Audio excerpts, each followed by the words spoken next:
Brian Cashman and George Steinbrenner in 2005 AP Tampa, one final time with gusto. The game as George Steinbrenner knew it has been dead for a long time.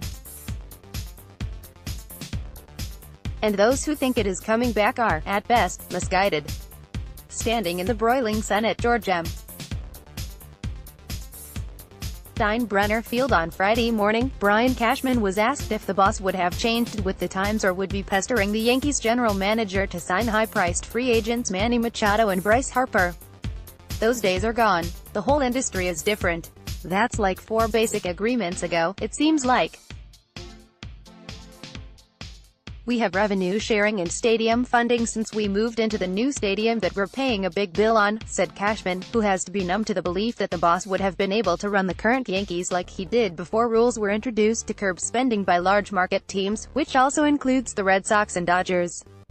Listen, you can burn the candle on both ends, but the system that we're operating on today is completely different than the one that Steinbrenner had free rein on.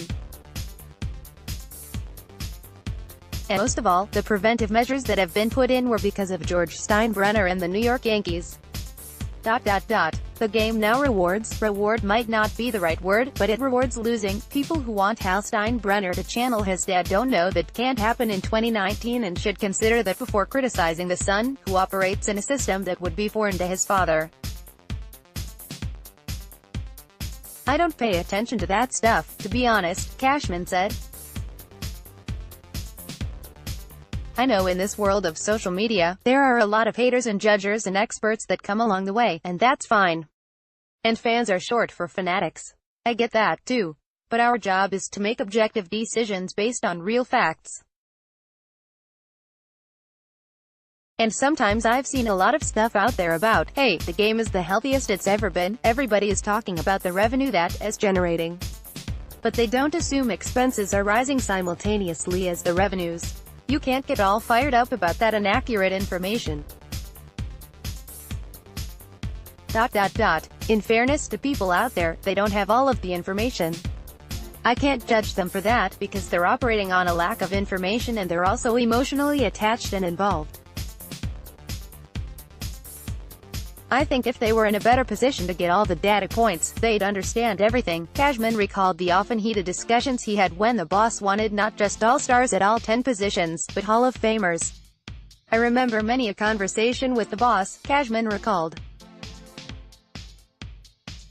He had trouble with that 25-man roster being limited to 25, and I always would have in our knockdown dragouts, you can't have them all. Miguel Andujar's future, 2 impressive Troy Tulowitzki workouts in December, and the ability to improve the bullpen played big roles in the Yankees stepping out of the Machado sweepstakes, which ended with the Padres giving the free agent infielder $300 million across 10 seasons this week. Talking about Machado, Cashman explained what led to the Yankees moving away from the third baseman, shortstop. The main belief is we have a third baseman in Andujar that we do like. The Tulowitzki release, from Toronto, and general workout changed our course a little bit. He really responded well to that workout. We had a lot of areas on this team we wanted to address. 2 vacancies in the bullpen.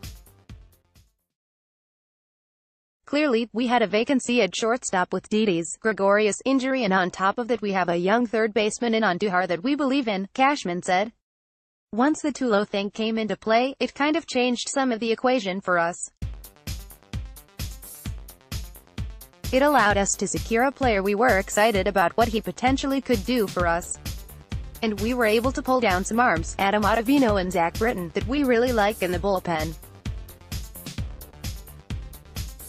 We brought DJ LeMahieu in as well to diversify and give us flexibility at a lot of different positions. There are fans who believe betting on the 34-year-old Tulowitzki staying healthy. He hasn't played in a big league game since July 28, 2017, and missed all of last season due to surgery on each heel to remove bone spurs, is a big gamble and shouldn't have influenced the decision to avoid Machado. Cashman said he believes the heel surgery has provided Tulowitzki new life. We are banking on the problems being fixed, Cashman said.